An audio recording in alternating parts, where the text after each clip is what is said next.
Hi అండి, అందరికీ నమస్తే. నేను మీ బాలాజీని. ఈరోజు బ్రిటిష్ కాలం నాటి 100 ఏళ్ల చరిత్ర కలిగినటువంటి ఒక కట్టడం, అది పాలకొల్లు నడిబొడ్డు సెంటర్లో ఉందండి. అదే మన ఏనుగుల మేడ. దీని గురించి ఒక 2 విషయాలు నేను చాలామందిని అడిగానండి.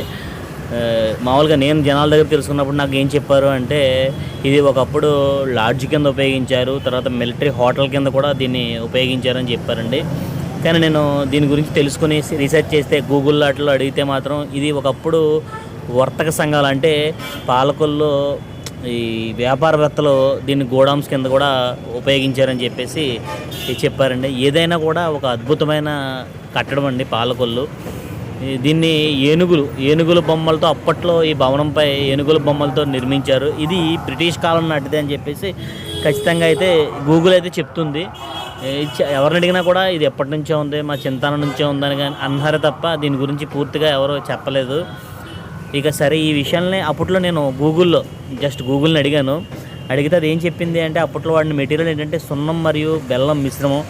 ఆ రోజుల్లో సిమెంట్ అందుబాటులో లేదు కాబట్టి పునాదుల్లో గానుగుతో ఆడించిన సున్నం, బెల్లం, నీరు, కరక్కాయ రసం, సహజసిద్ధమైన మిశ్రమాలను ఉపయోగించి గోడల నిర్మాణానికి నాణ్యమైనటువంటి మట్టితో కూడినటువంటి కాల్చిన ఇటుకలను అయితే వాడారని చెప్పేసి చెప్పిందండి. ఇంకా నేను పైకి కూడా వెళ్ళాను, అన్నీ చెక్ చేశాను. జస్ట్ ఒకసారి ఏంటి పరిస్థితి, ఎలా ఉంది కట్టడం అని చెప్పి. చెక్కు చెదరలేదండి, చాలా బాగుంది. అంటే ఇప్పుడు ఏంటంటే చిన్న చిన్న గదులు ఉన్నాయి, వీటిని గోడాం కింద వాడుకుంటున్నారేమో. కింద అయితే ఏనుగుల మేడ కింద అయితే పూర్తిగా షాపింగ్ కాంప్లెక్స్ కింద కాలానికి అనుగుణంగా మారుతూ ఉంటాయి కాబట్టి ప్రస్తుతం షాపింగ్ కాంప్లెక్స్ కింద అయితే ఉన్నాయండి. చూడొచ్చు, మీరు కట్టడం అయితే చూడొచ్చు. అసలు ఎక్కడా కూడా చెక్కు చెదరలేదు, చాలా బాగుందండి.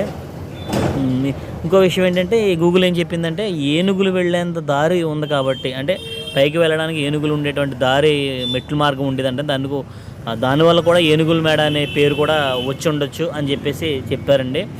ఇంకా తర్వాత వచ్చేసి అప్పట్లో నాణ్యమైనటువంటి సున్నపు గచ్చు, కలప వాడడం వల్ల ఈ భవనం నేటికి ఈ రోజుకి కూడా చాలా స్ట్రాంగ్గా, బలంగా ఉందని చెప్పేసి మనం అనుకోవచ్చు. థ్యాంక్ యూ సో మచ్ అండి. ఇన్ఫర్మేషన్ నచ్చితే లైక్ చేయండి, ఏదైనా తప్పు ఉంటే మాత్రం కామెంట్ చేయండి, లేదంటే నాకు పర్సనల్గా ఫోన్ చేయండి. నేను అవసరమైతే మార్చుకోవడానికి సిద్ధంగా ఉన్నాను, ఎందుకంటే నాకు తెలీదు, నేను తెలుసుకుని తెలియచేయాలని చెప్పేసి నేను ఆలోచన చేశానండి. థ్యాంక్ యూ సో మచ్ అండి. బాయ్, జై హింద్. నేను మీ బాలాజీ.